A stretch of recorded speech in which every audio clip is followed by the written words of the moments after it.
उनका परामर्श में पूज्य चार्य जी महाराज लिखते हैं, साधना और प्रगति। सहज मार्ग में अभ्यासी की प्रगति होती है, भले ही उसे महसूस हो या ना हो। यदि महसूस होता है, अनुभव होते हैं तो बहुत अच्छा है। यदि कुछ भी नहीं होता तब भी बहुत अच्छा है। अनुभवों का अभाव या कुछ महसूस न होना प्रगति के अभाव का सूचक नहीं है। कृपया इसे अपने हृदय से आत्मसात करने का प्रयत्न करें, क्योंकि इस बात को स्वीकार करने में दिमाग को कठिनाई हो सकती है। ऐसा लगता है कई अभ्यासी ध्यान में बैठते हैं तो सो जाते हैं, कई तो खर्राटे भी लेते हैं। अधिकांश मामलों में वास्तव में यह नींद नहीं होती, बल्कि तनाव हटने की वजह से गहरे आंतरिक विश्राम के कारण नींद जैसी अवस्था आ जाती है और नींद जैसे लक्षण प्रकट होते हैं। यह नींद है या नहीं कैसे पता करें? मालिक कहते हैं, जब हम सोकर उठते हैं तब सदा ही भारीपन का अनुभव होता है। इसके विपरीत जब कोई गहरे ध्यान से बाहर आता है तो वह हल्कापन महसूस करता है। अब मकड़ी का जाला पुस्तक के छोटे छोटे तथ्य हैं जिन्हें शुरू करते हैं। अभ्यास के बिना प्रगति संभव नहीं है। इस बात को समझकर आपको बताए गए तरीके से नियमित रूप से अभ्यास करना है। क्या बिना खाना खाए भूख मिट सकती है या बिना पानी पिए प्यास बुझ सकती है? तब हम बिना अभ्यास किए अपने जीवन में सुधार होने की आशा कैसे कर सकते हैं? कृपया पद्धति के साथ कोई प्रयोग न करें। जो कुछ भी आवश्यक है किया जा चुका है, और यदि आप इसमें हस्तक्षेप करते हैं तो प्रत्याशित परिणाम नहीं मिलेंगे। महत्वपूर्ण यह है कि अभ्यास की पद्धति में बदलाव न करें। यह पहले से ही इतना अधिक सरल है कि इसमें दखल अंदाजी नहीं होनी चाहिए। मेरा आपसे निवेदन है कि इसमें कोई परिवर्तन न करें, केवल बताई गई पद्धति के अनुसार अभ्यास करें। मालिक की ओर से आने वाला स्वाभाविक प्रवाह प्राणाहुति नहीं है। स्वयं मालिक ने इसे विकिरण कहा है। यह प्राणाहुति तब बनती है जब इच्छा शक्ति के प्रयोग द्वारा आंतरिक शक्ति सोच समझकर ग्रहण करने वाले के हृदय में संप्रेषित की जाती है। कृपया इस अंतर को भली भांति समझ लें। ध्यान में जब कोई अपने अंदर गहराई तक जाता है, सिर दर्द सामान्य बात है, लेकिन जैसा आपने अनुभव किया है, दर्द ध्यान के बाद जल्दी ही चला जाता है। इसके बारे में चिंतित न हों। आध्यात्मिक प्रगति की गहन दशाओं के प्रति यह शरीर की प्रतिक्रिया है जिसका वह आदी नहीं है। उदाहरण के लिए, यह उस दर्द की तरह है जो बाजू की मांसपेशियों में तब होता है जब कोई पहली बार बोझ उठाता है, लेकिन लगातार ऐसा करते रहने से वह दर्द समाप्त हो जाता है। ध्यान के दौरान आप में से क्या निकल रहा है उसके बारे में चिंता न करें, क्योंकि ये सब चीज़ें सदा के लिए आपको छोड़ने के लिए निकलती हैं। यदि आप उनके बारे में सोचते हैं और उन्हें अपने ख्याल में रखते हैं तो वह पुनः अंदर चली जाएंगी, कभी भी साफ नहीं हो पाएंगी। व्यक्ति को चीज़ों के निकलने की प्रतीक्षा करनी है, इसमें ज़बरदस्ती नहीं करनी है। यदि आप इन चीज़ों से अपना ध्यान हटा लें तो वे स्वतः ही चली जाएंगी। मुझे प्रसन्नता है कि आप ध्यान के दौरान कुछ झटके महसूस करते हैं जो शारीरिक तंत्र के पुनर्गठन को दर्शाता है। प्रसन्नता की बात है कि आपको महान विभूतियों के दर्शन हुए। इसके लिए मैं आपको बधाई देता हूँ। आप इन चीज़ों को महत्व न दें और अभ्यास जारी रखें। प्राणायाम द्वारा होने वाले नुकसान को दूर करना अक्सर बहुत मुश्किल होता है और कभी कभी असंभव भी। किसी को भी आग से खेलने में डरना चाहिए और प्राणायाम आग से भी अधिक खतरनाक है। जहाँ तक सामूहिक ध्यान का संबंध है, जब ध्यान चल रहा हो तो किसी भी अभ्यासी को साधारण परिस्थितियों में बीच से उठकर नहीं जाना चाहिए। भले ही वह बाहर चला जाए, फिर भी उसके द्वारा प्राणाहुति प्राप्त करना जारी रहता है, यद्यपि उसे इसका भान नहीं होगा। ध्यान से पहले शांत रहना और ग्रहणशील बनकर स्वयं को ध्यान के लिए तैयार करना अच्छा है।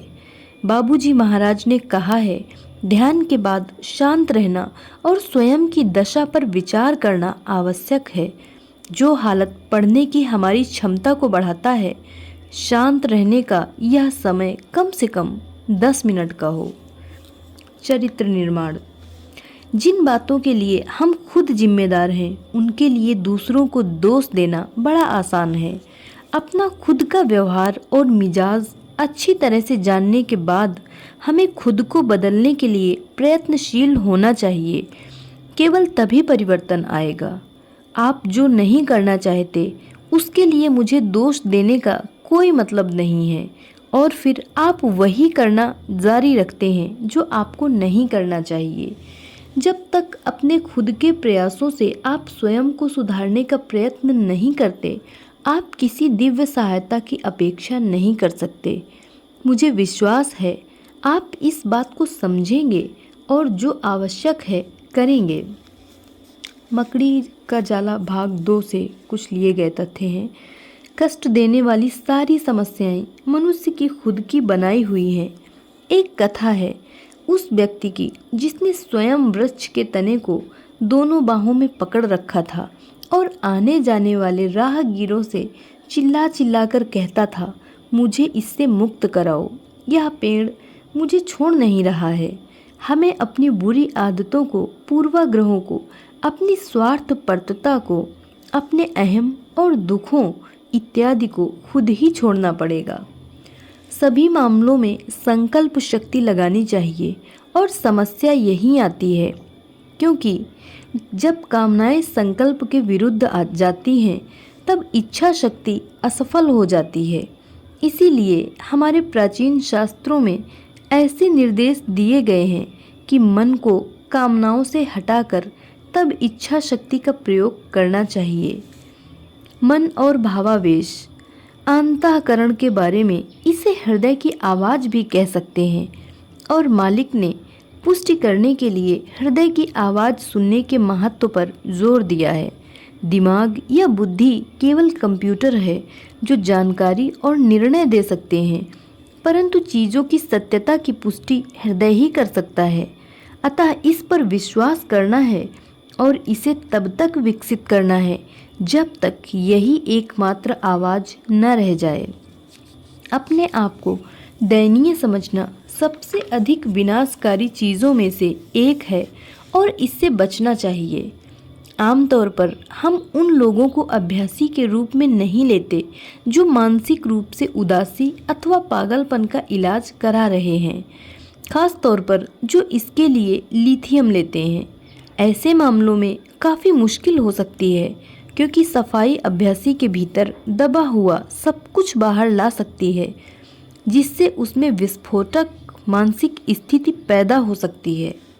रोना अच्छा है क्योंकि इससे हृदय निर्मल हो जाता है, परंतु यह एक आदत नहीं बन जानी चाहिए। आत्महत्या ईश्वर के प्रति अपराध है और परिस्थिति कैसी भी क्यों ना हो, इसका तो विचार तक नहीं आना चाहिए।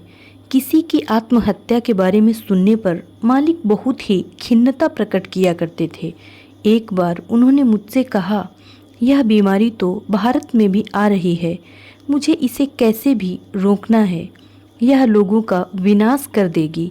आप समझ लें कि जो भी कोई अपने वर्तमान जीवन की समस्याओं को हल करने के लिए आत्महत्या का सहारा लेता है, वह भविष्य में दुख और पीड़ा भरे हजारों जन्मों की नींव उसी क्षण डाल देता है।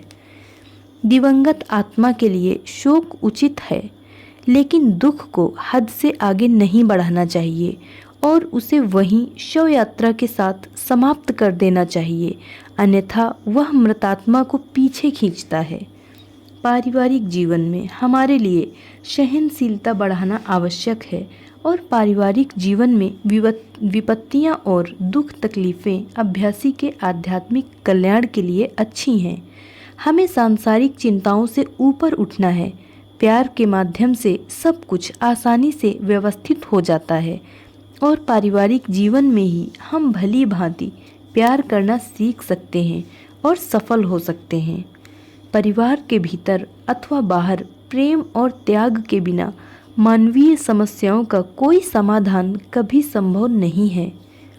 आनंद और खुशियों में भाग लेना आसान है, परंतु दुख इतने व्यक्तिगत होते हैं कि यद्यपि ये सहानुभूति और संवेदना पैदा कर सकते हैं, परंतु दूसरों से इन्हें समझने, महसूस करने या बांटने की उम्मीद हम मुश्किल से ही कर सकते हैं। यह भी सच है कि व्यक्तिगत दुख और दुर्भाग्य को अकेले ही सहन करने की इस अनिवार्यता में इनके द्वारा ही आध्यात्मिक असर और विकास पाने की संभावना निहित होती है। कोई भी आत्मा मृत्यु की परछाई की घाटी से गुजरे बिना विकसित नहीं हो सकती। दुख आत्मा के लिए वैसा ही है जैसे लोहे के लिए आग। हमें अपने बच्चों से प्यार करना चाहिए, परंतु मोह नहीं रखना चाहिए। यह याद रखें कि प्यार और मोह में बहुत अंतर होता है, महत्वपूर्ण अंतर। कर्तव्य। मेरे मालिक कहा करते थे कि हर इंसान के लिए 2 कर्तव्य हैं। पहला है अपना स्वयं का विकास उच्चतम संभावित स्तर तक करना, और दूसरा है समाज की सेवा उसके भक्त के नाते करना। स्वाभाविक है, दूसरा बिंदु आदर्श परिणाम तभी दे सकता है जब पहला उच्चतम आदर्श की ओर बढ़ता जाए। हमारे काम में हमारा पूरा ध्यान इस बात पर होना चाहिए कि सौंपे गए काम को मेहनत, धैर्य और जिम्मेदारी की भावना से किया जाना है। जब हम दूसरों को खुश करने की कोशिश करते हैं तो हम काम की शुरुआत ही निकम्मा ठहराए जाने और असफलता की संभावना के डर से करते हैं। सबसे बड़ी बात खुद के अंतःकरण को संतुष्ट करना है। यदि हम इसका ध्यान न रखें तो और सब बातें सही हो जाएंगी। दूसरों से प्रशंसा की अपेक्षा करना यह हमारे अहम की कमजोरी का एक चिन्ह है। हमारा कर्तव्य उन्हें प्रेम करना है जो हम सबसे प्रेम करते हैं। उत्तरदायित्व तो उनका है, पूरी मानवता का संपूर्ण उत्तरदायित्व तो उनका है। कृपया निश्चय कर लें कि आपका ध्यान उन दूसरी बातों की ओर न मुड़ने पाए जिसमें उनका अभाव है। आपको सब विचारों से मुक्त होकर अपना नन्हा सा दिल उन्हें समर्पित करना है। आप समझे, काम वे करते हैं। मानवता का बोझ आप अपने कंधों पर क्यों लेते हैं? देखिए, काम प्रकृति ही करती है सदा। त्रासदी यही है कि मनुष्यों ने अपने स्रोत की याद को ही भुला दिया है और भटक रहे हैं। किस तलाश में, मुझे नहीं मालूम। सुख जिसका अंत निराशा के अतिरिक्त और कुछ नहीं, जैसे शरीर जो अंत में केवल राख के अतिरिक्त और कुछ नहीं।